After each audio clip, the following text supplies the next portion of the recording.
कि एक परंपरा जो सदियों से हमारे यहाँ चली आ रही है वो ये है कि कहानी सुनाओ माँ, नानी कहानी सुनाओ ना।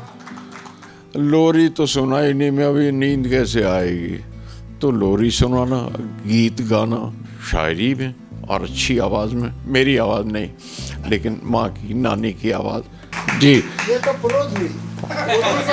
अच्छा, शेर सुनाना। दिन कुछ ऐसे गुजारता है कोई जैसे एहसान उतारता है कोई। हमारी किस्मत अच्छी है, पुरुषोत्तम जी आज बम्बई में हैं, कल वापस जा रहे हैं। बिल्कुल। मैं आपको एक बात बताऊं, हम बड़े खुशकिस्मत लोग हैं। मैं तो ये मुझसे उम्र में 2 साल छोटे होंगे, लेकिन मैं इन्हें हमेशा गुरु की जगह समझ के मिला। दुनिया में 3,500 साल पहले जब लोग तो गॉड को डिस्कवर कर रहे थे, जब धर्म जन्म ले रहे थे, जब जुडाइज्म, क्रिश्चियनिटी, इस्लाम दुनिया में थे ही नहीं, उससे कहीं पहले, उससे भी 1,500-2,000 साल पहले हिंदुस्तान में एथीज्म आया। ये कोई मामूली बात? 3,500 साल पहले एक आदमी कह रहा है कि कोई खुदा नहीं है, कोई गॉड नहीं है, कोई सुप्रीम पावर नहीं, कोई तुम्हारा दूसरा जन्म नहीं होना, तुम मर गए तो मर गए, ख़त्म हो गए। मैं पैदा हुआ, पैदा होने में माँ बाप थे, लेकिन मुझे पता नहीं। आप पैदा हुए जाति के साथ, मेरे साथ कोई जाति नहीं है, मेरा कोई अपना धर्म नहीं, लेकिन मैं पक्का इंसान हूँ। इंसान होने के लिए दोस्तों न धर्म की आवश्यकता है, न जाति की आवश्यकता है, न परंपरा की आवश्यकता है।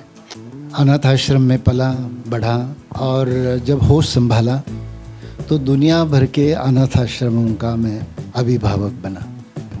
मैं आप सब लोगों को बता देना चाहता हूँ, शिक्षा में परंपरा कोई काम नहीं रखती, जीने में परंपरा कोई काम नहीं रखती।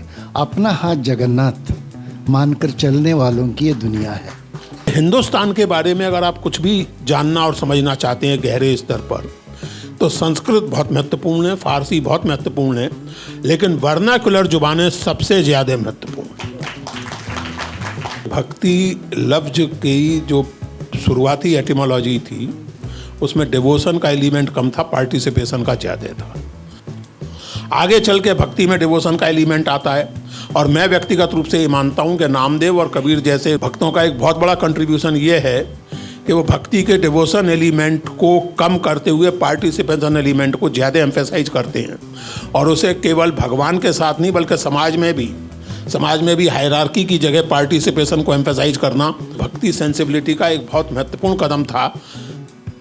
With in this Astik tradition जो स्टेटमेंट है कि क्रिएशन ही क्रिएटर है, सर्वम खलु इदम ब्रह्म, इसके पार कोई ब्रह्म नहीं है।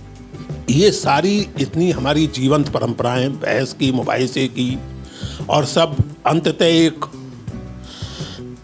इस बात की खोज की कि परस्पर संवाद होने चाहिए, अपनी विशेषताओं को बनाए रखते हुए संवाद होने चाहिए। सभ्यताओं के बीच केवल संघर्ष नहीं, संवाद भी हो सकते हैं। मुझे लगता है कि हमारे यहाँ की जो प्लूरलिटी है, जो डाइवर्सिटी है, वो इस सब का जीवंत उदाहरण है। अभी तक तो जो वो प्रोज में हुआ, जब तक पोइट्री में नहीं होगा हम आपको नहीं जाने देंगे। तो मैं माइक जावेद साहब को देता हूँ पोइट्री के लिए भी, और जावेद साहब जो आप चाहें सुनाएं। आप करेंगे वो भी काम। एक कितनी भी बातें कर लो, मदारी को बिना तमाशा दिखाए नहीं छोड़ते। तो मैं ऐसा विश्वास रखता हूँ कि 50 साल बाद, या हो सकता है 100 साल बाद, या 200 साल बाद, पता नहीं दुनिया कितनी तेज़ी से उस जगह पहुँचेगी। 6th स्टैंडर्ड के बच्चे को जब टीचर 20th सेंचुरी और 21st सेंचुरी के बारे में पढ़ा रही होगी, तो बच्चे हंसते हंसते गिर जाएंगे चेयर से। तो वो कहेगी बेटा ये मजाक नहीं हो रहा, कोई जोक नहीं है, ये इस साल ये आ सकता है एग्ज़ाम, तो ज़रा सीरियसली पढ़ लो इसको। ये कॉमेडी है बहुत बड़ी, इतना बड़ा एक जोक हो रहा है जिसको इतना बड़ा जोक है कि हमें दिखा, हम जोक के अंदर हैं तो हमें दिखाई नहीं दे रहा कि ज़मीन सूरज के चारों तरफ घूमती है, ये सूरज ज़मीन के चारों तरफ घूमता है। जिस आदमी ने कहा साहब ज़मीन घूमती है सूरज, उसको उन्होंने पकड़ के बंद कर दिया, और उसको तो मौत की सज़ा देने वाले थे। वो लोग जाहिल थे, पागल नहीं थे। जो उनका फेथ था वही उनकी नॉलेज थी। पागल तो हम हैं। हमें मालूम है कि ज़मीन सूरज के चारों तरफ घूम रही है, लेकिन उसी बाइबल पे हाथ रख के कसम खाते हैं। किसी का हुक्म है सारी हवाएं हमेशा चलने से पहले बताएं कि उनकी समझ क्या है। हवाओं को बताना ये भी होगा, चलेंगी जब तो क्या रफ्तार होगी।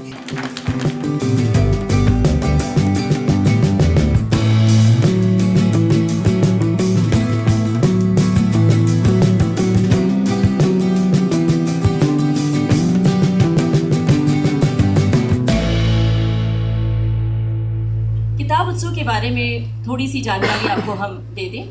दरअसल ये जो किताब उत्सव राजकमल प्रकाशन की ओर से हो रहा है, ये मुंबई में दूसरी बार है और हमें लगता है कि ये किताब उत्सव कहने के लिए यहाँ कला, संस्कृति और बहुत सारी चीज़ों का संगम होता है। ये जो जुटान देखने को मिलती है, लोग एक दूसरे से मिलते हैं, आत्मीयता का राग छिड़ता है, तो ये हम सब के लिए जीने की खुराक है। ख़ास तौर से मुंबई महानगरीय जीवन में हम सब के लिए ये खुराक होता है कि हम थोड़े दिन के लिए अपनी व्यस्तता से बाहर आ जाते हैं। किताब उत्सव नाम से साहित्यिक कार्यक्रमों की श्रृंखला की शुरुआत राजकमल प्रकाशन के 75वें स्थापना वर्ष में भोपाल में हुई थी। इस उत्सव के दौरान भव्य पुस्तक प्रदर्शनी के साथ पाठक लेखक संवाद, रचना पाठ, विविध विषयों पर विचार चर्चाएं, संगीत और नाट्य प्रस्तुतियां और नई पुस्तकों के लोकार्पण जैसे बहुत सारे कार्यक्रम आयोजित किए जाते हैं। पिछले 4 वर्षों में ये श्रृंखला भोपाल, पटना, मुंबई, लखनऊ, जयपुर, रांची, चंडीगढ़, जालंधर, वाराणसी और बरेली सहित देश के 10 प्रमुख शहरों में 13 सफल आयोजनों के माध्यम से एक सशक्त सांस्कृतिक पहचान बना चुकी है। हर शहर के साहित्य प्रेमियों ने इस पहल का स्वागत किया है और हर जगह इस आयोजन को भरपूर सराहना भी मिली है। और मुंबई में मैं गवाह हूँ कि पिछले बरस जब 2023 में ये आयोजन हुआ था तो लोग बढ़ चढ़कर हिस्सा लिए थे और खूब सारी किताबें भी यहाँ से खरीद कर ले गए थे, जिनमें से मैं भी शामिल हूँ। किताब उत्सव की परिकल्पना पाठकों और लेखकों के बीच संवाद को बढ़ाने के उद्देश्य से की गई है, ताकि किताबों और रचनात्मकता के इर्द गिर्द एक जीवंत सांस्कृतिक माहौल बनाया जा सके। ये एक ऐसा मंच है जहाँ विचार, संवेदना, संवाद समान रूप से उपस्थित होते हैं। अपने 5वें वर्ष में ये कारवां एक बार फिर मुंबई पहुंच चुका है। मुंबई के नाम एक बार फिर जोरदार तालियां होनी चाहिए। इससे पहले अप्रैल 2023 में ये उत्सव हुआ था और मुंबई शहर साक्षी था। इस बरस उत्सव के अंतर्गत 5000 से ज़्यादा नई पुरानी पुस्तकों की प्रदर्शनी भी लगाई गई है, जिसमें 23 भारतीय भाषाओं और 9 भारतीय इतर भाषाओं में हिंदी में अनुदित पुस्तकें भी शामिल हैं। ये प्रदर्शनी भारतीय साहित्य के विविधता और बहुभाषिक परंपरा का सजीव उदाहरण भी है। किताब उत्सव केवल एक आयोजन नहीं है, बल्कि एक निरंतर चलने वाली सांस्कृतिक यात्रा है, जहाँ किताबें मिलती हैं लोगों से और लोग मिलते हैं विचारों से। तो अब हम कार्यक्रम की शुरुआत करने से पहले राजकमल प्रकाशक के मुखिया, कर्ता धर्ता, जो एक बेहद विनम्र, सरल, सहज इंसान हैं, अशोक माहेश्वरी जी, उन्हें हम मंच पर आमंत्रित कर रहे हैं और पहले दीप प्रज्वलन करें। उसके बाद राजकमल प्रकाशन के बारे में थोड़ी जानकारी हमारे दर्शकों को दें।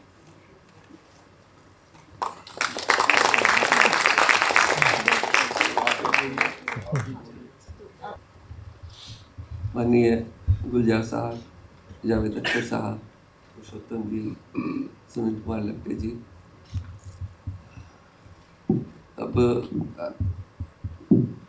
आप चारों का ही जितना स्नेह, जितना मतलब स्नेह शब्द पर्याप्त नहीं है, आशीर्वाद भी कह सकते हैं, मतलब जितना मुझे मिला है व्यक्तिगत रूप से भी और राजकमल को भी शब्दों में कहना मुश्किल है। किताब उत्सव राजकमल प्रकाशन समूह की अपनी अनूठी पहल रही है। इसके जरिए हम किताबों को पाठकों तक लेकर आते हैं। किताबों के साथ साथ हमारी कोशिश रहती है कि जहाँ तक संभव हो हम पाठकों को उनके प्रिय लेखकों से भी सीधे मिलने का मौका दें। यह आयोजन हम अभी तक पटना, भोपाल, चंडीगढ़, बरेली, जालंधर, रांची जैसे कई शहरों में सफलतापूर्वक कर चुके हैं। मुंबई में यह हमारा दूसरा आयोजन है। 3 साल पहले भी एक बार हम मुंबई में पाठकों से रूबरू हो चुके हैं। हर किताब उत्सव में हम अपने पहले के प्रकाशनों के अलावा कुछ नई किताबें भी लेकर आते हैं, जिनमें ज़्यादातर जोर उस शहर के लेखकों की किताबों पर होता है जहां यह किताब उत्सव हो रहा होता है। मुंबई के इस दूसरे आयोजन में भी कुछ नई और बेहतरीन किताबों का लोकार्पण किया जाएगा।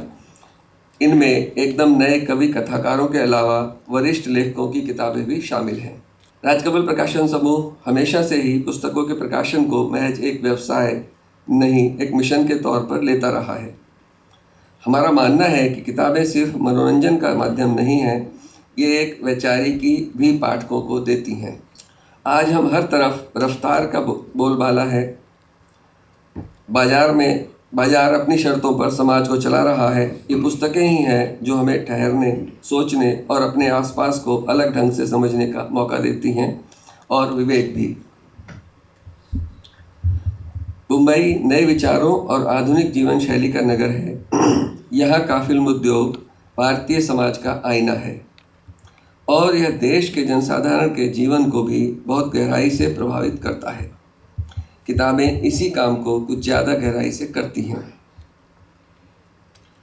इस अवसर पर एक बात जो मुझे अक्सर परेशान करती है वह यह है कि जिस तरह बाकी दुनिया का सिनेमा अपनी भाषाओं के साहित्य से अपने आप को जोड़ता है, वैसा हिंदी के मुख्य धारा का सिनेमा नहीं करता। हिंदी में इतना विशाल कथा साहित्य मौजूद है, इतने अलग अलग रंगों की कहानियाँ हमारी किताबों में हैं कि उनसे लगातार अच्छी फिल्में बनती रह सकती हैं। यह बहुत अजीब लगता है जब कहा जाता है कि हिंदी के पास हिंदी के फिल्मकारों, निर्देशकों के लिए अच्छी कहानियाँ नहीं हैं। यह तक कहा जाता है कि इस मामले में हिंदी फिल्में दक्षिण की फिल्मों का मुकाबला नहीं कर पाती। यहाँ सिनेमा से जुड़े बहुत लोग हैं। मेरा आग्रह है कि वे इस मुद्दे पर सकारात्मक ढंग से विचार करें। प्रकाशक के रूप में हमने फिल्मों को लेकर भी बहुत सी किताबें प्रकाशित की हैं।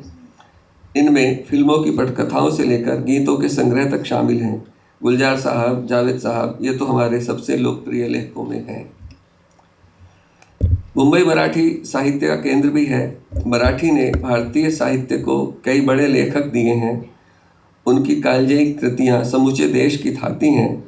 राजकमल प्रकाशन समूह मराठी साहित्य से लगातार अच्छे अनुवाद, बेहतरीन साज सज्जा के साथ हिंदी पाठकों तक पहुंचाता रहा है। मराठी दलित साहित्य से लेकर भालचंद्र नेमाड़े और विश्वास पाटिल जैसे वरिष्ठ और नामचीन लेखकों की पुस्तकों के अनुवाद हम प्रकाशित कर चुके हैं। यह एक लंबी सूची है। इस किताब उत्सव में हम मल्लिका अमर शेख की आत्मकथा का हिंदी संस्करण आपके सामने लाए हैं। यह एक चर्चित किताब है जो हिंदी में अब तक उपलब्ध नहीं थी। यहाँ पाठकों के लिए लगभग हर विषय पर किताबें मौजूद हैं। आपके प्रिय लेखक भी यहाँ आपके आसपास ही हैं। आपके सुझावों और शिकायतों का भी स्वागत है। उम्मीद है हम आपकी उम्मीदों पर खरा उतरेंगे। धन्यवाद।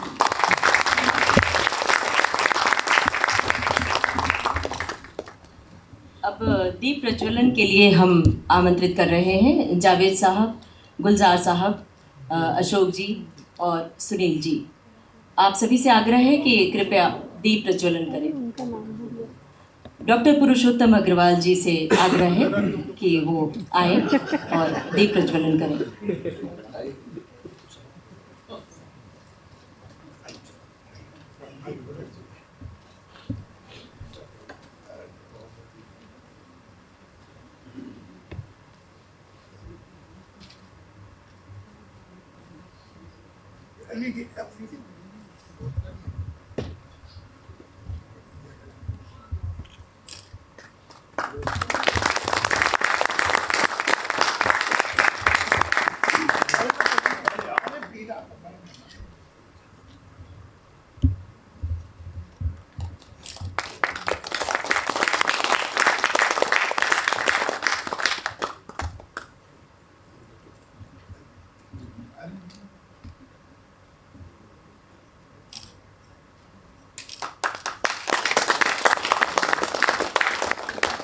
क्या है, हमेशा इधर का जलाना चाहिए, फोटो बेटर है।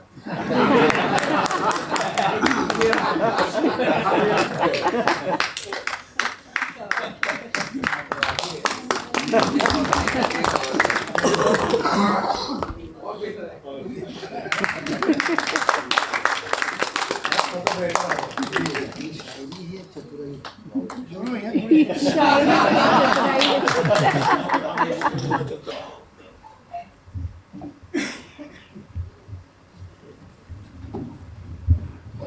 साहब तो बहुत ही एक एक्सक्लूसिव से इंसान है, कहीं वो आए तो समझिए हम लोग की किस्मत जाग गई, वरना तो बदले नहीं होते।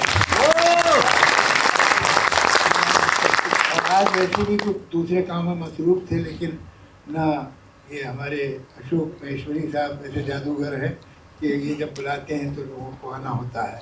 गुलजार साहब इनकी मोहब्बत में आ गए हैं, but he has to go. तो मुझे कहना भाई मैं चला जाऊंगा, तो इसलिए मैं आना हूँ, इसलिए था कि ज़रूरी था राजकमल की बात की, अशोक जी की। तो मैंने कहा आपकी आवाज़ सुने बगैर तो लोग नहीं छोड़ेंगे आपको, तो पहले आप थोड़ा सा बोलें, 2 मिनट बोलें, मगर जाने से पहले आपको बोलना तो पड़ेगा। तो गुलजार साहब पिछले दिनों रेस्टा में थे, तो इन्होंने एक बात कही थी एक सवाल के जवाब में, जिसमें आधी से मैं एग्री करता हूँ, आधी से नहीं करता। कह रहे, उसने कहा, वो लड़की ने जो इन्हें इंटरव्यू कर रही थी, कि गुलजार साहब आपकी आवाज़ बहुत अच्छी है। चलो भाई शुक्र है मेरी आवाज़ अच्छी है, वरना शायरी तो मेरी कोई अच्छी नहीं है। मैं डिसएग्री इस बात से करता हूँ कि शायरी नहीं अच्छी, तो आवाज़ अच्छी है मैं मानता हूँ। तो मेरे ख्याल से अब दोनों अच्छी चीज़ें इनसे सुन ली जाए।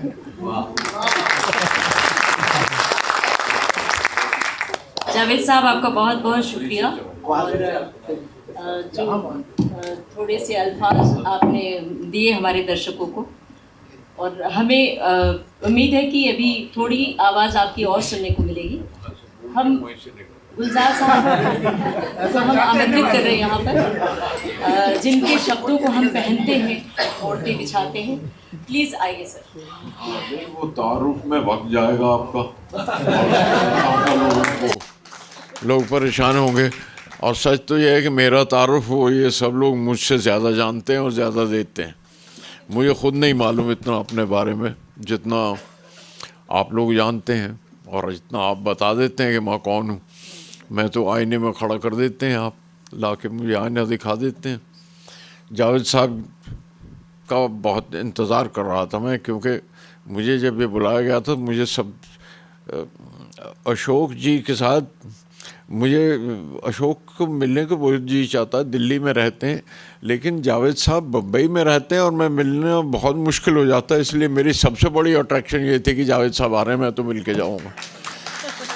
और मुझे थोड़ी देर हो गई है और मुझे कुछ ज़रूरी वजह से जाना होगा, तो मैंने उनसे इजाज़त चाही, तो उन्होंने कहा कि नहीं, आपकी आवाज़ सुने बगैर तो हम नहीं जाएंगे। बिल्कुल वो सच कहते हैं, क्योंकि आवाज़ ही आवाज़ है, शायरी तो वो समझे। तो वो शायरी को अहमियत नहीं देते इतनी जितनी मेरी आवाज़ को अहमियत देते हैं। तो मैं कहा हाँ, मैं आवाज़ सुना के ज़रूर चला जाऊँगा, लेकिन आप सबसे माफ़ी चाहूँगा इस बारे में कि मैं आज आपके मुबाहसे में शामिल नहीं हो पाऊँगा, क्योंकि मुझे बस कुछ ऐसे हालात हैं ज़रूरी, और बस वो कह के जाऊँगा। अशोक जी की से पूछा मैंने किस बारे में बात करनी है, तो कहने लगे भारतीय परंपरा के बारे में बात करेंगे, और क्या। तो भारतीय परंपरा के बारे में मैं सिर्फ इतना ही जानता हूँ कि एक परंपरा जो सदियों से हमारे यहाँ चली आ रही है, वो ये है कि कहानी सुनाओ माँ, नानी कहानी सुनाओ ना, सोने से पहले कहानी सुनाओ ना।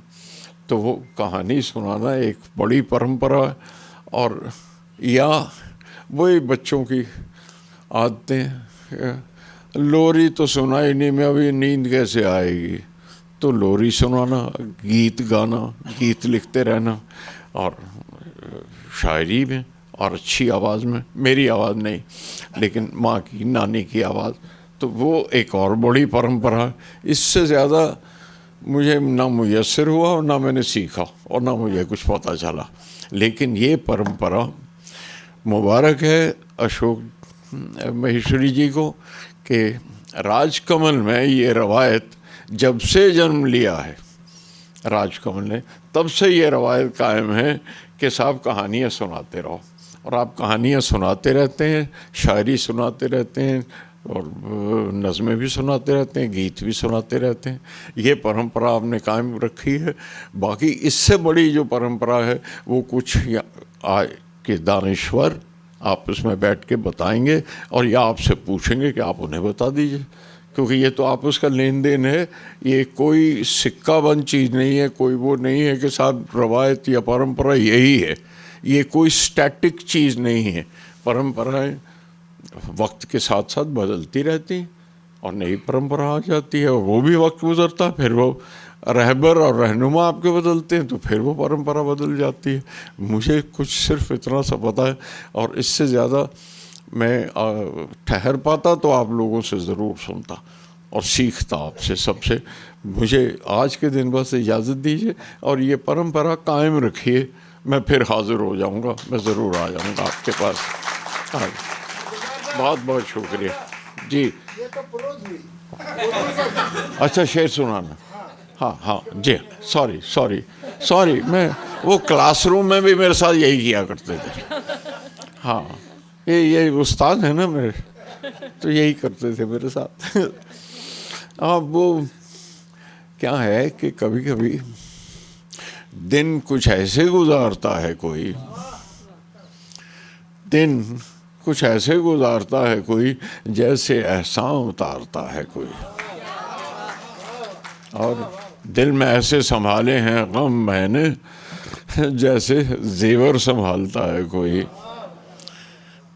आज आईना देखकर लगा मुझको इस घर में जानता है कोई। बहुत बहुत शुक्रिया। मैं इजाज़त। सर गुलजार साहब, आपका बहुत बहुत शुक्रिया। गागर में सागर भर दिया। इतने अल्फाज से भी हम सब समृद्ध हुए और हमारे दर्शक भी। और अतुल जी, आप हैं ना? जी। गुलजार साहब ने कहा कि जावेद साहब जो कहते हैं सच कहते हैं। इससे मुझे जो मेरा पसंदीदा लाइनें हैं वो मुझे अक्सर मैं रेडियो से भी बजाती हूँ। मुझको यकीन है सच कहती थी जो भी अम्मी कहती थी। कभी जो ख्वाब था वो पा लिया हमने, मगर जो खो गई वो चीज़ क्या थी। अगर पलक पे है मोती तो ये नहीं काफ़ी, हुनर भी चाहिए अल्फाज में पिरोने का। न जाने कितने अल्फाज हैं जावेद साहब के जिससे हम रोज़ाना समृद्ध होते हैं। न जाने कितने गीत हैं जो सुनते हैं और गीतों से बतियाते हैं। इनके बारे में हमें परिचय देने की ज़रूरत नहीं, गुलजार साहब ने पहले ही कह दिया है। तो अब गुलजार साहब तो चले गए। हम चाहते थे गुलजार साहब और जावेद साहब की जुगलबंदी को सुनना, लेकिन अब जावेद साहब हैं, उनसे क्या कुछ उगलवाना है, क्या कुछ बतियाना है, उसके लिए हम अतुल तिवारी जी को आमंत्रित करेंगे।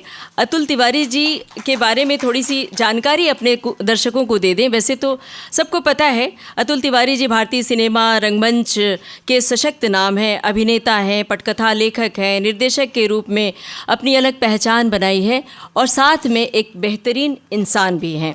इसके अलावा डॉक्टर पुरुषोत्तम अग्रवाल जी मंच पर बैठे हैं, उनके बारे में अतुल जी जानकारी देंगे, और सुनील कुमार लवटे जी इनके बारे में आपको बताएंगे। अतुल तिवारी जी को अब हम मंच पर आमंत्रित कर रहे हैं और ये माइक्रोफ़ोन उन्हें सौंप रहे हैं कि विधिवत आप सभी से बातें करें और आप सभी से बड़ी दिलचस्प यादें साझा करवाएं, ख़ास तौर से जावेद साहब से जो उनकी शायरी है, गीत है। ज़ोरदार तालियां आप सभी महारथी के लिए।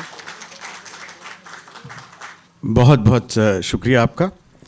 दोस्तों, ये यहाँ इस किताब उत्सव के बहाने राजकमल प्रकाशन समूह ने और अशोक महेश्वरी जी ने एक साहित्य की फील्ड में एक टेनिस के ग्रैंड स्लैम जैसा जमावड़ा इकट्ठा कर दिया था मंच पे, जहाँ रॉजर फेडरर भी हैं जो अभी अभी किसी काम से जिनको जाना पड़ा, जहाँ राफेल नडाल साहब भी हैं, जहाँ इवान डोकोविक भी हैं और ब्योन बोर्ग भी हैं। क्या करूं आपको? जी जावेद साहब क्या कहें आपको? हाँ चलिए भाई, बिल्कुल सही बात है। कार्लोस साहब भी हैं। मतलब जिसको अंग्रेजी में आजकल एक नया वर्ड जो आया ना, goats, the greatest of all times, वो यहाँ मौजूद हैं। और जावेद साहब के बारे में क्या कहा जाए, क्रांतिकारियों और शायरों के ख़ानदान के इस चश्म चिराग को। अब इन्होंने ये सब आप लोग जानते हैं कि कितनी सफल फ़िल्में लिखी हैं और कितनी सफल फ़िल्मों के गाने लिखे हैं। एक पूरा ज़माना रहा है जब जावेद साहब के ही गाने चलते थे देश में। लेकिन मेरे तई इन सब चीज़ों से बढ़ के है वो इंसान जो बरसों से सांप्रदायिक ताकतों से और डेमोक्रेसी के दुश्मनों से लड़ने में लगा हुआ है। 33 करोड़ जी सर, छोड़िए ना ये सब तो नहीं सर, वो होता क्या है कि एक बात बताऊं, जी जी प्लीज। आमतौर से होता है कि कहीं जाइए तो लोग कहते हैं इन्हें किसी परिचय की ज़रूरत नहीं है, किसी परिचय के मोहताज नहीं है। ये कहने के बाद पूरा परिचय दिया जाता है, तो चांस नहीं लेते कि आप पता भैया इन्हें मालूम है नहीं मालूम। अरे छोड़िए, आइए बैठे बात करते हैं। जी, जी। हमारी किस्मत अच्छी है, पुरुषोत्तम जी आज बम्बई में हैं, कल वापस जा रहे हैं। बिल्कुल। मैं आपको एक बात बताऊं, हम बड़े खुशकिस्मत लोग हैं। मैं तो ये मुझसे उम्र में 2-4 छोटे होंगे, लेकिन मैं इन्हें हमेशा गुरु की जगह समझ के मिला। होता वो है किस्सा क्या कि कुछ काम ऐसे होते हैं उनमें ज़रा पब्लिसिटी और ज़रा इश्तिहार और डंका ज़्यादा बच जाता है, शो बिजनेस ये वो। कुछ लोग होते हैं जो चुपचाप काम करते रहते हैं और काम करते ही रहते हैं, और हमें पता नहीं चलता कि उनकी वजह से कितने लोगों के सेंसिबिलिटी में और इंटेलेक्ट में क्या क्या कंट्रीब्यूशन हुआ है। मेरे लिए ये सच कह रहा हूँ मैं आपसे कि मेरे लिए ये एक प्राइड की बात है कि मैं इनके बराबर में बैठा हूँ। ये मैं दिल से कह रहा हूँ, ये इसलिए नहीं कह रहा हूँ कि अच्छी बात है कहना। तो मेरे ख्याल से हम ये मेरा इंट्रोडक्शन तो अकेले में और डिटेल में करेंगे हम लोग, मगर आइए इधर आइए बैठिए। जय साहब बस एक पॉइंट में और कहना चाहता था। अरे वो पॉइंट न बताइएगा, वो मैं छुपाना चाह रहा हूँ और बिल्कुल उसमें कोई सच्चा नहीं है। We are just good friends. बिल्कुल सही बात है। आप लोग दोस्तों ये भी सब जानते होंगे कि जावेद साहब को तमाम अवार्ड्स मिले हैं, तमाम चीज़ें मिले हैं, तमाम सम्मान मिले हैं, लेकिन रिचर्ड डॉकिंस नाम के सम्मान का नाम यहाँ कितने लोगों ने सुना है? सच बताइएगा मुझे। रिचर्ड डॉकिंस जो सम्मान है वो दुनिया में एथीज़म को यानी नास्तिकता को जो लोग डिफेंड करते हैं, फैलाते हैं, उसके लिए मिलता है। और ये अवार्ड 33,000 करोड़ देवताओं के इस देश में जावेद साहब अकेले व्यक्ति हैं जिनको मिला है। दोस्तों हमारे साथ आज गुलजार साहब बोलिए 33,000 देवी देवताओं और एक अल्लाह सब मिला के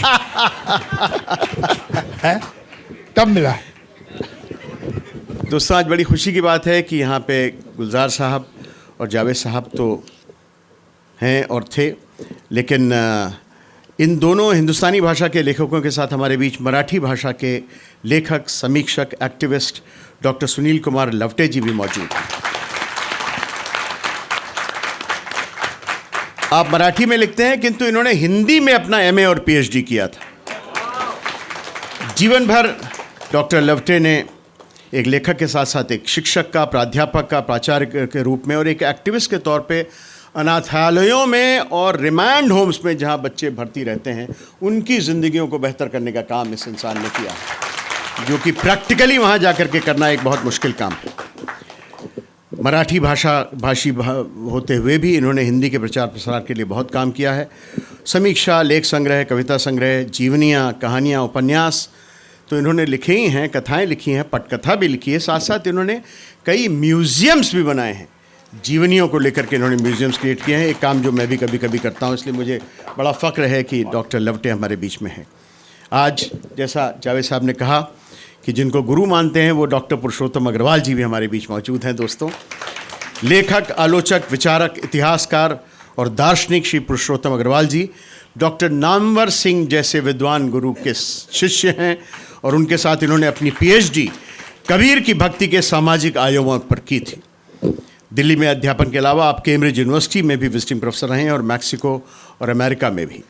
आपकी बहुत सी पुस्तकों में तीसरा रुख, संस्कृति, वर्चस्व और प्रतिरोध, कोहस, विचार का अनंत, कौन है भारत माता, अकथ कहानी प्रेम की, ये सब मौजूद हैं। उनकी नई किताबों में से जो सबसे लेटेस्ट किताब है जो यहाँ पे मौजूद है, बाहर आप देखेंगे जाके बुक शॉप में, मजबूती का नाम महात्मा गांधी, मजबूरी का नहीं, मजबूती का नाम महात्मा गांधी, जिसके बारे में गांधी जी के प्रपौत्र श्री राजमोहन गांधी जी ने जिसकी भूरी भूरी प्रशंसा की है।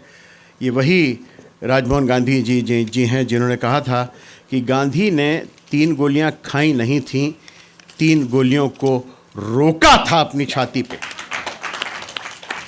ये वो राजमोहन जी हैं जिन्होंने इनकी तारीफ़ की है। दोस्तों, आज जिस चीज़ पे हम लोग चर्चा यहाँ करने बैठे हैं, भारत निरंतर विचार परंपराएं, एक को जानबूझ के यहाँ पे परंपरा के बाद में ब्रैकेट में रखा गया है, क्योंकि एक परंपरा तो एक मिथ है जिसे आज सनातन के नाम पे कुछ लोग फैलाने की कोशिश कर रहे हैं कि हम सब सनातनी हैं जो हिंदुस्तानी हैं। और सनातन क्या चीज़ है? सनातन माने eternal. Only one thing in my opinion is eternal, which is transience. एक ही चीज़ है जो कि सनातन है और उसका नाम है बदलाव। तो बदलाव के अलावा तो और कुछ सनातन होता नहीं है। फिर सनातन कैसे हो सकता है? ये जब ऐसा माहौल क्रिएट किया जा रहा हो, उसमें भारत की परंपराओं में जो अनेकता है, जो परंपराएं हैं, एक परंपरा यहाँ कभी नहीं रही है, एक परंपरा यहाँ फिलॉसफी की नहीं रही है, एक परंपरा यहाँ गॉड्स की नहीं रही है, तभी तो 33 करोड़ गॉड्स बनते हैं यहाँ पे। उसमें ऐसे माहौल में, और यहाँ जो लोग भी मंच पे बैठे हैं उन्होंने अपनी अपनी तरह से इन परंपराओं को जिया है, इन परंपराओं के वो नुमाइंदे रहे हैं। अगर मैं जावेद साहब से शुरू करूं, तो जावेद साहब ने, जैसा मैंने पहले भी जिक्र किया, भारतीय परंपरा में भक्ति का बहुत काम रहा है, जिस पे कि पुरुषोत्तम अग्रवाल जी ने अपनी थीसिस भी की थी। लेकिन जावेद साहब बहुत आदर के साथ कभी मदर टेरेसा से भी पूछ लेते हैं कि ओ माँ टेरेसा, मुझको तेरी अज़मत से इनकार नहीं है। लेकिन वो लेकिन बड़ा महत्व है। तो जावेद साहब, आपका क्या मानना है जो तरह तरह की परंपराएं इस देश में रही हैं और जो आज उसको यकरंगा करने की एक कोशिश की जा रही है कि बस एक ही परंपरा है? कोई हैरत की बात नहीं है कि आप हिंदुस्तान से निकलें तो आपको मेडिटेरियन कोस्ट तक डेमोक्रेसी नहीं मिलती। क्या वजह है? ऐसा क्या गुण है हम में, और ऐसा कौन सा गुण कम है आगे जाके कि वहाँ डेमोक्रेसी नहीं है और यहाँ हुई? और कहाँ हुई? जहाँ इतने धर्म, इतनी भाषाएं, इतने कल्चर, इतने सब कल्चर, इतने रंग, इतने रूप, हर चीज़, खाना, डांस, बातचीत, ज़बान इतने अलग अलग है। उस मुल्क में डेमोक्रेसी हो गई। जहाँ ये सारे प्रॉब्लम नहीं हैं आगे जाके, एक ज़बान है, एक धर्म है, एक खाना, एक जीना, एक कल्चर, वहाँ नहीं हो पाई है। इसका रीज़न क्या है? इसका सिंपल सा रीज़न समझ में आता है कि आप कोई 5000 साल से, कम से कम 5000 साल से आपको ट्रेनिंग दी जा रही थी डेमोक्रेसी की, जो ना हमें पता नहीं था, समाज को मालूम नहीं था कि हो क्या रहा है। ये बात मतलब कितने भी आप गर्व से कहें, ये मामूली बात कम हो नहीं होगी कि दुनिया में 3500 साल पहले, जब लोग तो गॉड को डिस्कवर कर रहे थे, जब धर्म जन्म ले रहे थे, जब सारे सिमेटिक रिलीजन्स आए तक नहीं थे, जुडाइज्म, क्रिश्चियनिटी, इस्लाम दुनिया में थे ही नहीं, उससे कहीं पहले, उससे भी 1500-2000 साल पहले हिंदुस्तान में एथीज्म आया। ये कोई मामूली बात? जो चारवाक का मूवमेंट है, जिसमें बृहस्पति जो सबसे बड़े आगे लीडर थे, जो उन्होंने लिखा है वो मिल जाता है, पूरा तो नहीं अवेलेबल है लेकिन कुछ कुछ मिलता है कि 3500 साल पहले एक आदमी कह रहा है कि कोई खुदा नहीं है, कोई गॉड नहीं है, कोई सुप्रीम पावर नहीं, कोई तुम्हारा दूसरा जन्म नहीं होना, तुम मर गए तो मर गए, ख़त्म हो गए, कुछ नहीं है। ये जो सृष्टि है और ये पूरी जो कायनात है, यूनिवर्स, ये बस ऐसे ही चल रही है और इतने टूट फूट के, टकरा टुकरू के कुछ रूल इसमें बन गए हैं खुद ब खुद, लेकिन ये कि इसको बैठ के कोई चलाने वाला, देखने वाला कोई नहीं।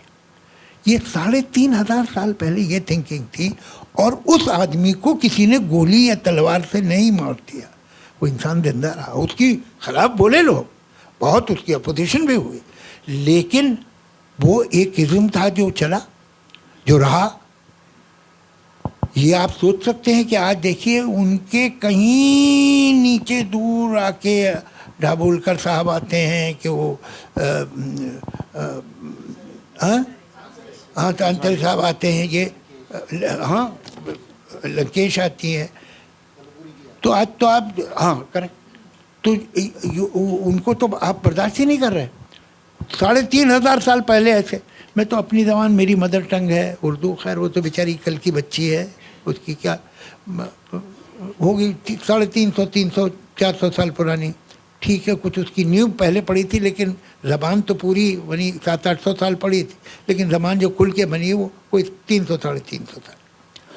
उसमें 300 साल पहले की जो मैं पोइट्री सुनता हूँ, मैं सोचता हूँ कि आज ऐसी कोई शायरी करे तो मुशायरे में मार डाले उसे। जिस तरह की पोइट्री है जो 300 साल पहले लोगों ने लिखी है, और anti religion, anti superstition, anti religious figures, ये और वो उन लोगों ने लिखी है जो कि लिटरेचर में, उर्दू लिटरेचर में बहुत बड़े पोइट्स माने जाते हैं। तो भाई लोगों ने पसंद करते थे तो ही बड़े पोइट बने ना।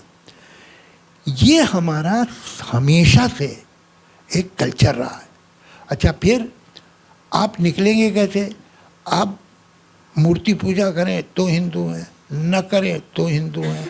आप मांस मच्छी खाएं तो हिंदू हैं, न खाएं तो हिंदू हैं। आप एक को माने तो हिंदू हैं, आप 3 करोड़ को मान लें तो आप कर क्या सकते हैं निकलने के लिए? आपको इतना एल्बो रूम है कि आप कितनी दूर भी चले जाइए मगर वहीं के वहीं हैं आप। तो ये जो हमारा कल्चर, ये जो विस्तार था, ये जो एल्बो रूम है, इसी ने हमारे इंटेलेक्चुअल मसल को डेवलप किया। अब देखिए आपका राइट हैंड ज़्यादा मजबूत है लेफ्ट हैंड से, क्यों? इसे आप यूज़ ज़्यादा करते हैं। जिस समाज में बहस होगी, जिस समाज में आइडियोलॉजिकल डिफरेंसेस पे बात होगी, वहाँ मसल मजबूत होगी इंटेलेक्ट की। जहाँ ये तय हो गया कि भाई ये सही है और इसके अलावा तुमने कुछ बोला तो देखो फिर बहुत बुरा हो जाएगा तुम्हारा, वहाँ आपकी मसल ही डेवलप होनी है। इसलिए मसल तो इस डिस्कशन में डेवलप होती है ना, इसने ये कहा और उसने वो कहा। ये हमारा गुण है और ये गुण किसी कॉस्ट पे हमें नहीं छोड़ देना है। इसलिए कि अगर हमने छोड़ दिया तो हमें कोई ये करने की ज़रूरत नहीं, ऐसा हो जाएगा वैसा हो जाए, पड़ोस में देख लो बस ख़त्म, आपको मालूम हो जाएगा कैसा हो जाएगा। आपको पसंद है तो आप भी वैसे ही कीजिए। तो ये हमारा जो खूबी ही ये है, यही हमारा सबसे बड़ा गुण रहा है कि हम जो चाहे सोचे आदमी, जो चाहे कहे, इसकी इजाज़त इस समाज ने दी है हमेशा, जो अब ज़रा कम होती जा रही है।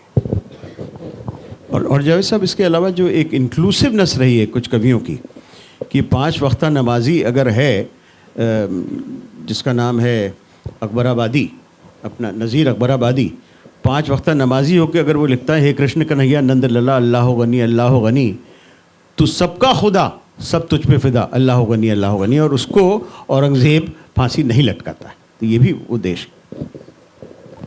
आप कुछ कहना चाहेंगे? औरंगज़ेब को शायद पता होगा कि कुछ फर्क नहीं पड़ेगा। ये तो मैं मंजूर नहीं कर, उसे क्यों नहीं पाती थी समझ में। मगर आपको एक बात बताऊं, देखिए अब औरंगज़ेब की एक इमेज है। अभी ये किताब जो इंग्लिश में आ रही सर, ये हमने एक किताब की है जिस पे शायद आज बात भी होगी, कुछ सीपियाँ, जिसमें 3 बड़े हमने मेजर कवि लिए हैं, कबीर, रहीम और वृंद। अच्छा, कबीर और रहीम के बारे में तो बहुत मालूम था हमको, मुझे वृंद के बारे में नहीं पता था। और वृंद हालांकि बहुत ही अच्छे दोहे के राइटर हैं, लेकिन मैं समझता हूँ कि वृंद के बारे में यहाँ भी बहुत कम लोगों को मालूम होगा। उनके दोहे शायद याद होंगे आपको, मगर आपको ये भी ध्यान नहीं होगा वृंद का है। तो वृंद कुछ लो प्रोफाइल रहे इन लोगों के मुकाबले में। तो अब हमने कहा तो इस बार क्या कुछ चेंज किया हमने, अंग्रेज़ी में आ रही है हार्पर कॉलिंस वालों में, तो उसमें हमने हर का भाई ज़रा इंग्लिश पढ़ने वाले लोग इसे पढ़ेंगे तो ज़रा कुछ चीज़ें इंट्रोडक्शन दे दो तीनों पोइट्स के, तो उनको कुछ बैकग्राउंड मालूम हो, पता नहीं पता हो ना हो। तो इन दो का तो आराम से लिख दिया। वृंद के बारे में पूछना पड़ा कुछ लोगों से और कुछ किताब देखनी पड़ी। वृंद जो इतने बड़े दोहे के पोइट थे वो औरंगज़ेब के ज़माने में थे। वो औरंगज़ेब के कोर्ट पोइट थे। अब उनका पूरा नाम था वृंदावन दास। वो औरंगज़ेब के कोर्ट पोइट थे और दोहे लिखते थे। ज़रा कुछ मतलब थोड़ा आदमी शेक करता है कि यार ये कौन सी पिक्चर का सीन इस पिक्चर में दिखा रहा है। एक उसके बाद उसने औरंगज़ेब ने उनका ग्रैंडसन था अजीमुशान, उसे गार्जियन बना दिया और टीचर। तो वो पढ़ाते रहे ग्रैंडसन को औरंगज़ेब के। वो बड़ा हो गया और फिर उसे गवर्नर बन गया वो बंगाल का, तो अपने गुरु को साथ ले गया और वो गुरु वहीं ख़त्म हुए। तो ये कुछ मतलब कुछ ज़रा मुझे बड़ी अजीब सी कहानी लगी, तो उसे लिखा हमने, मगर ये भी था। तो ये जो है आप हिंदुस्तान हमारा, सर आपकी कहाँ है वो हमारे पब्लिशर साहब? जी बैठे। सर वो अभी गूगल किया किसी ने, तो उसमें लिखा है कि ये अवेलेबल नहीं है और हम बता भी नहीं सकते कि कब मिल सकेगी या हिंदुस्तान हमारा के बारे में। आप करके देख ली हिंदी में। हाँ, क्या ये भी हमें नहीं बता सकते कि कभी मिलेगी कि नहीं। देखिए, मगर वो उसमें है, गूगल में उसे करेक्ट करवाइए। ये मेरे फादर ने 2 वॉल्यूम किए थे, एडिट किए थे कि 300 साढ़े 300 साल की जो है उर्दू पोइट्री, उसमें हमारे देवी देवताओं के बारे में, हमारे त्योहारों के बारे में। एक आध त्यौहार तो मुझे वहाँ की पोएम थे, जैसे छमावनी एक त्यौहार, वो तो मुझे पता ही नहीं था। छमावनी पे मैंने नज़ीर की नज़्म पढ़ी तो मुझे मालूम हुआ ये एक जैन त्यौहार है छमावनी। होली, दिवाली। होली पे तो मैं आपको गारंटी देता हूँ कि होली पे नज़ीर से बेहतर उर्दू में जो उसने नज़में लिखी हैं हिंदुस्तान की किसी ज़बान में नहीं मिलेगी। ये मैं गारंटी बोलता हूँ। बल्कि अगर यहाँ हो बाहर कॉपी तो हम सुना भी देंगे थोड़ी सी। तो देवी देव, अच्छा उसके बाद सारे शहरों पे, सारे मंदिरों पे, उसके जो गंगा के घाट पे है, क्या पोएम थे उर्दू 100 साल पुरानी, 150 साल पुरानी। उसके अलावा जितना पिछले 175 साल में, 200 साल में जो भी नेशनल मूवमेंट्स हुए 1857 से लेकर अब तक, उनके ऊपर क्या पोइट्री है। जो हमारे नेशनल हीरोज़ हुए हैं, चाहे वो लक्ष्मीबाई हो, कि टीपू सुल्तान हो, कि नाना साहब हो, कि जो भी रहे हैं, फिर मॉडर्न जो हीरो चाहे सुभाष चंद्र, चाहे भगत सिंह, इन पे क्या पोइट्री हुई है। वो लोगों को, लोग आमतौर से समझते हैं उर्दू क्या मतलब मैं खाना और कुछ ये वो सब है, लेकिन ये तो इन्होंने गज़ल जो गाते हैं ना, उन्होंने रेड़ मार दी है इसकी। वरना जो सीरियस पोइट्री है तो आपको मालूम होता है कि क्या कल्चर था, क्या चीज़ें थी। तो यही हमारी परंपरा, यही है और यही सबसे गुण है हमारा। इसी ने हमारा इंटेलेक्ट डेवलप किया है, इसी ने हमको डेवलप किया है। और यही कम हो जाए तो हर वक्त में ऐसे लोग रहे जो एक दूसरे से बिल्कुल डिफ़र करते थे, लेकिन वो बात भी एक दूसरे से तमीज़ से करते थे। मुझे तो यही लगता। डॉक्टर लवटे, मैं आपके पास आना चाहूँगा। आपने अभी कुछ बड़े महत्वपूर्ण नामों का याद दिलाया हमें, चाहे वो कलबुर्गी साहब हों और चाहे वो जो जी, आपने तो ग्राउंड पे इतना काम किया है उन बच्चों के साथ और उस ग्राम में। आप इसके ये जो परंपराएं रही हैं, ये आपने कैसे इसको देखते हैं, इस प्रश्न को आज?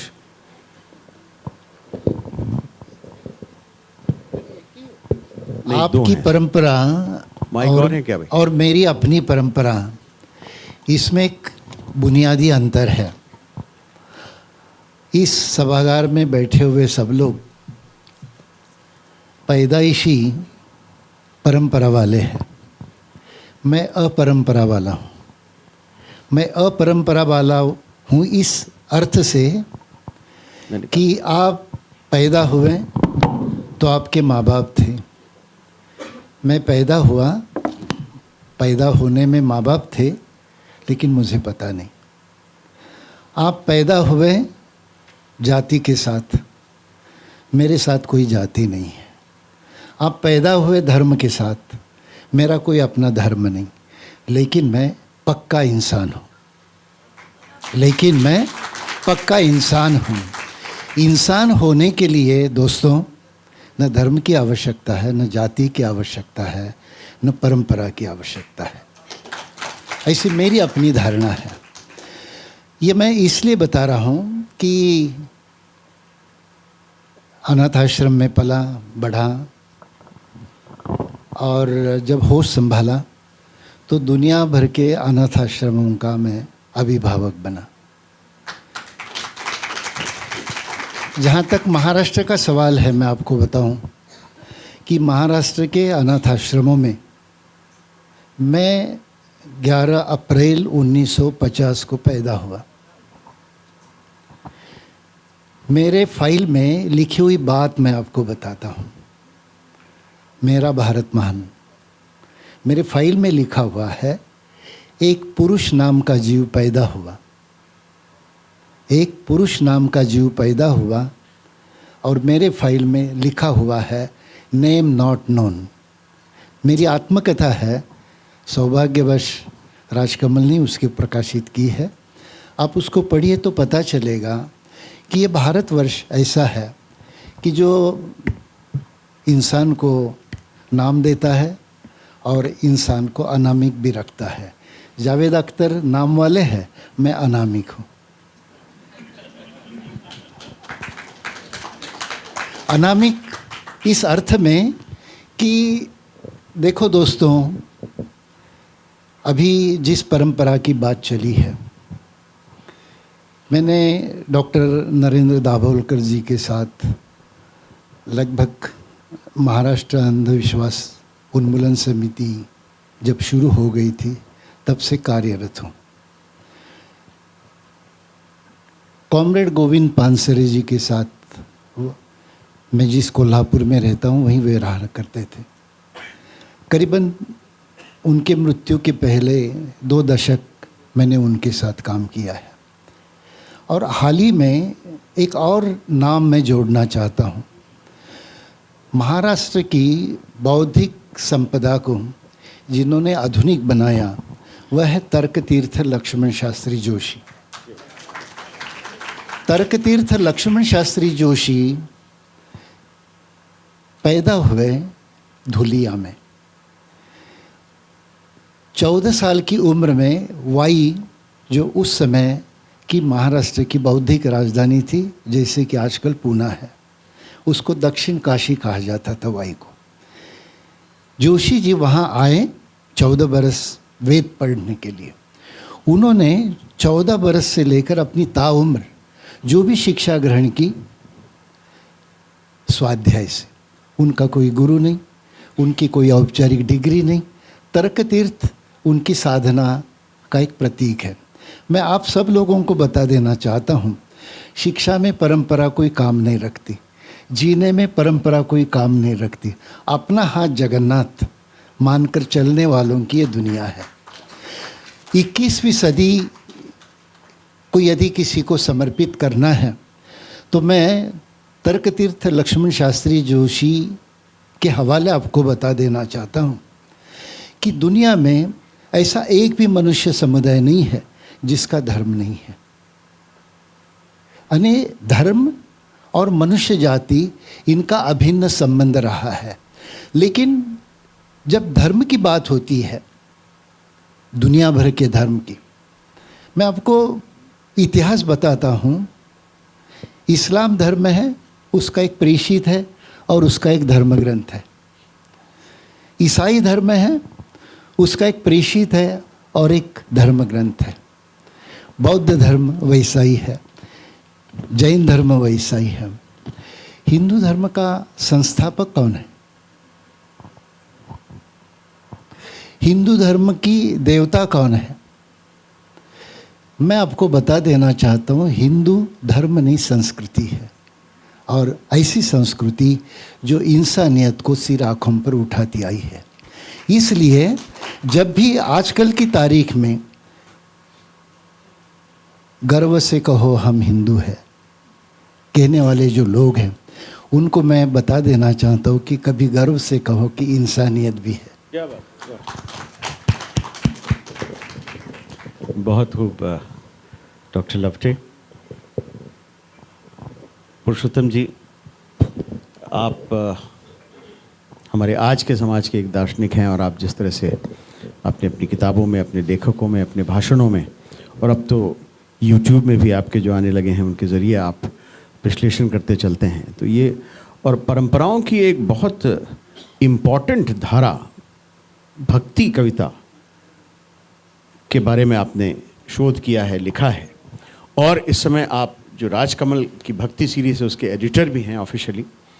तो ये मुझे लगता है कि वो ये भक्ति परंपरा बहुत इम्पॉर्टेंट इसलिए भी रही है कि वो उसने एक तरह से तो एक परंपरा को निभाया, लेकिन साथ साथ तोड़ा भी कि जिस देश में दलित के कान में अगर पड़ जाए वेद तो शीशा डाल दिया जाता था गर्म करके, जिससे मरी जाए वो अगर बहरा ना हो, उस देश में इस भक्ति परंपरा के जो मेजर पोएट रहे, अभी 2 पोएट्स के तो जावेद साहब ने जिक्र किया, चाहे वो कबीर हो चाहे वो रहीम हो, ये सब के सब तो मलेच्छ रहे हैं।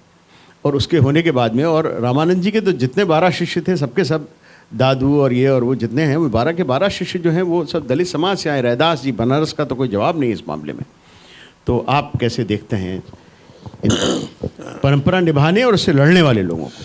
देखिए अतुल जी, पहली बात तो ये कि परंपरा आपके चाहने ना चाहने से नहीं होती है। आप ये कह सकते हैं कि मेरा कोई वंश नहीं है, कुल नहीं है, लेकिन जिस जुबान में आप बोल रहे हैं उसकी एक परंपरा है। ये जुबान आज नहीं बन गई है। ये जो विचार आपके सामने हैं, ये जो सारा तंत्र आपके सामने है, ये एकाएक नहीं बन गया है। तो परंपरा तो है। कितनी परंपराएं हैं, किस तरह की परंपराएं हैं, उनमें आप अपने आप को कहाँ सिचुएट करते हैं, वो आपकी सब्जेक्टिव चॉइस हो सकती है। परंपरा में होना आपका ऑब्जेक्टिव कंपल्सन है। उसमें फिर आप चॉइस करते रहिए, जैसे आपने कहा और जावेद साहब ने कहा, वो आप अपनी चॉइस कर सकते हैं, वो एक अलग बात है। आप यहाँ तक भक्ति की बात कर रहे हैं, तो अभी बात हो रही थी नज़ीर की और मुझे मीर की भी कुछ कविताएं याद आ रही थी। मैं जायसी की 2 पंक्तियाँ पढ़ना चाहता हूँ, और जो आज नहीं बल्कि उस समय भी अगर आप कहें कि ऑफिशियल या कट्टर इस्लाम का सीधा खंडन है। सरग नखत तन रोआ जेते, विधना के मारग है तेते। आपके शरीर पे जितने बाल हैं, आकाश में जितने तारे हैं, ईश्वर तक पहुंचने के उतने मार्ग हैं। इस्लाम की धारणा बहुत स्पष्ट है कि ईश्वर तक पहुंचने का एक खास मार्ग है और उस मार्ग को दिखाने वाला एक खास पैगंबर है। बाकी सब टॉलरेट किए जा सकते हैं, लेकिन वो बराबर के महत्व वाले मार्ग नहीं है। यह व्यक्ति जो ये बात 16वीं सदी में कह रहा है, यहाँ ध्यान दीजिएगा, वो एक सम्मानित सूफ़ी है। सूफ़ी तज़किरों में उसको हक़ाइक़ हिंद कहा गया है। The person who know the reality, the person from India who knew the reality, Haqaiq Hind. सूफ़ी तज़किरों में जायसी बेहद सम्मान के साथ मौजूद है, उतने ही सम्मान के साथ जितने की अवध की और सारे उत्तर भारत की लोक परंपरा में। तो जो बात जावेद साहब ने कही, हिंदुस्तान की परंपरा में जो एक रेजिलियंस रहा है, वो इस वजह से रहा है कि सौभाग्य से यहाँ ना तो पॉलिटिक्स में, ना फिलॉसफी में और ना रिलीजियसिटी में उस तरह के मोनोथिज्म को यहाँ मान्यता नहीं मिली। यहाँ ये नहीं माना गया कि एक ही मेरा ही रास्ता सही है। आप मान सकते हैं कि एक ही रास्ता है, लेकिन रास्ते कई हो सकते हैं, ये आपको साथ में मानना पड़ेगा। क्योंकि इसी स्पिरिट में जायसी अगली ही पंक्ति में कहते हैं कि लाखों रास्ते हैं, मेरा रास्ता वो है जो मोहम्मद ने दिखाया है। इससे किस समझदार आदमी को ऐतराज हो सकता है? आपका अपना रास्ता है, आप चलिए। दूसरी जो बात, भक्ति को हम केवल कविता के रूप में ना देखें। और भक्ति के साथ समस्या ये है कि चूंकि वो एकेडमिक ढंग से आर्टिकुलेट नहीं की गई उसकी चीज़ें, इसलिए उसको आप फिलॉसफी के तौर पर नहीं पढ़ते, जैसे मिसाल के तौर पर शंकराचार्य को पढ़ते हैं या और लोगों को। मैं ये मानता हूँ कि, बल्कि मैं इसको यूँ कहूँ कि हिंदुस्तान के बारे में अगर आप कुछ भी जानना और समझना चाहते हैं गहरे स्तर पर, तो संस्कृत बहुत महत्वपूर्ण है, फारसी बहुत महत्वपूर्ण है, लेकिन वर्नाकुलर जुबानें सबसे ज़्यादा महत्वपूर्ण हैं। मैं संस्कृत और फारसी के प्रति पूरे सम्मान के साथ कह रहा हूँ। संस्कृत थोड़ी बहुत जानता हूँ, फारसी दोस्तों की मदद से पढ़ लेता हूँ, लेकिन वर्नाक्युलर, आप कल्पना कीजिए, मुझे नहीं पता कि संस्कृत में ऐसी कोई रचना कभी हुई या नहीं। एक नाथ की रचनाएं हैं हिंदू तुर्क संवाद, शुरू वहीं से होती है जहाँ से होनी चाहिए कि हिंदू साबित करे कि मेरा धर्म सबसे अच्छा, तुरक यानी मुसलमान साबित करे कि मेरा धर्म सबसे अच्छा। समापन उसका इस बात पर होता है कि रिचुअल्स अपने अपने सबके हो सकते हैं, रास्ता तो एक ही। This is Eknath who was not quote unquote a radical poet in that sense. उनकी तुलना हिंदी में तुलसीदास से की जाती है, कबीर से नहीं। लेकिन एकनाथ की ये रचनाएं हिंदू तुरक संवाद।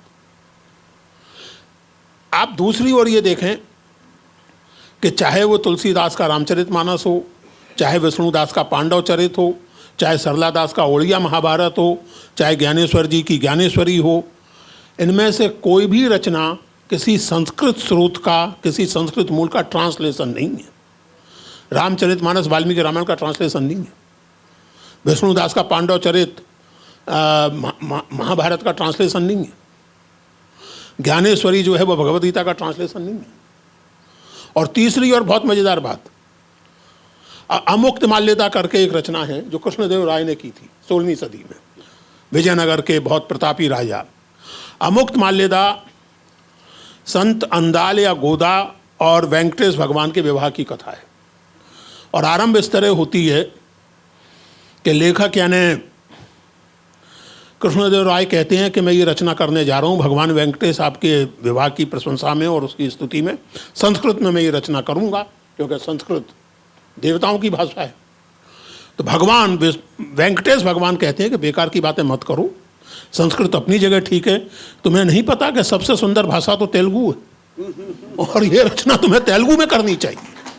और इसलिए वो रचना तेलुगु में होती है। उस हम जब भारतीय चिंतन परंपरा वगैरह की बात करते हैं तो जैसे एक बार हुआ था ये कि साहब बाकी तो सब ठीक है, हीगल ने एक बार कहा था कि Hindus did not have any sense of state. तो बाद में एक इतिहासकार ने टिप्पणी की थी कि हीगल के दुर्भाग्य से अर्थशास्त्र का अनुवाद बाद में छपा, वरना वो और जो कुछ कहते ये ना कहते कि Hindus did not have a sense of state. And it's not a question of just Arthashastra. Mahabharata is about state. Mahabharata केवल युद्ध के बारे में नहीं है। महाभारत की मूल चिंता यह है कि वायलेंस क्या है, नॉन वायलेंस क्या है, अहिंसा क्या है, राज्य कैसा होना चाहिए, राजा कैसा होना चाहिए। हम लोग चाणक्य नीति की बहुत बात करते हैं, भीष्म नीति उससे कहीं ज़्यादा कॉम्प्लिकेटेड और गहरे सवालों का सामना करती है। इसी तरह आप देखें ये सब चीज़ें, अमुक्त माल्यदा राजा की रची हुई रचना है, वैसे विवाह का वर्णन है, लेकिन उसमें वो राजा स्वयं राज्य कार्य पर टिप्पणी करते हैं, रिफ्लेक्ट करते हैं कि राजा कैसा होना चाहिए, राजा का रवैया। मेरे कहने का मतलब ये है कि हम किसी भी विषय को ले लें, चाहे वो व्यक्तित्व को ले लें, चाहे वो राज्य सत्ता को ले लें, चाहे वो सामाजिक संबंधों को ले लें, हमारे देश की जो देश भाषाएँ हैं, जो वर्नाकुलर जिनको हम कहते हैं, वो एक बहुत ही रिच ट्रेडिशन आपके सामने पेश करती हैं, जिससे आप बहुत कुछ सीख सकते हैं। ये भी सीख सकते हैं कि क्या ना सीखा जाए। मैं उन लोगों में से नहीं हूँ जो ये मानते हैं कि सब कुछ भला ही भला था। ऐसा कुछ नहीं है। अंग्रेजों ने सारी समस्याएं पैदा कर दी, आज ही सारी समस्याएं पैदा हो गई। मैं नहीं मानता कि हमारे पूर्वज इतने मूर्ख थे कि अपने लिए कुछ समस्याएं भी पैदा ना कर सके। समाधान कर पाए या ना कर पाए, समस्या तो पैदा कर ही लेते थे। तो सब कुछ भला भला नहीं है, बहुत कुछ ऐसा भी है जो त्याग देना होगा। और ये आपकी परंपरा से आप सीखें, इंटरेक्ट करें। एक और बात मैं कहना चाहता हूँ जी, आपने चर्चा की सनातन की। आजकल सनातन का बड़ा जोर है। मेरी जिस किताब का आपने जिक्र किया उसमें एक चैप्टर है इस पर। सच ये है कि 19वीं सदी के पहले सनातन शब्द का प्रयोग किसी एक खास धर्म मत के अर्थ में किया ही नहीं गया है। उसके पहले सनातन का एक ही मतलब होता था और वो सर्टेन ह्यूमन वैल्यूज, वैश्विक यूनिवर्सल ह्यूमन वैल्यूज। चाहे आप महाभारत ले लीजिए, चाहे कुछ ले लीजिए, तुलसीदास जी को ले लीजिए, किसी भी ले लीजिए, सनातन यानी जो सबके लिए मानने योग्य मूल्य हैं। सनातन का सिलसिला, जो सनातन का एक विचित्र विरोधाभास बना, वो 19वीं सदी में बना। और आप ये देखें कि जितने भी प्रगतिशील समाज सुधार थे, सबके विरोधी अपने आप को सनातनी कहते थे। महाराष्ट्र में ज्योतिबा फुले का विरोध सनातनी कर रहे थे, बंगाल में विवेकानंद का विरोध सनातनी कर रहे थे, उत्तर भारत में दयानंद का विरोध सनातनी कर रहे थे, केरल में नारायण गुरु का विरोध सनातनी कर रहे थे। जितने भी, और इन सब में परस्पर बहुत अंतर है। केरल गुरु और दयानंद में बहुत फर्क है, नारायण गुरु और दयानंद में बहुत फर्क है, विवेकानंद और ज्योतिबा फुले में बहुत फर्क है।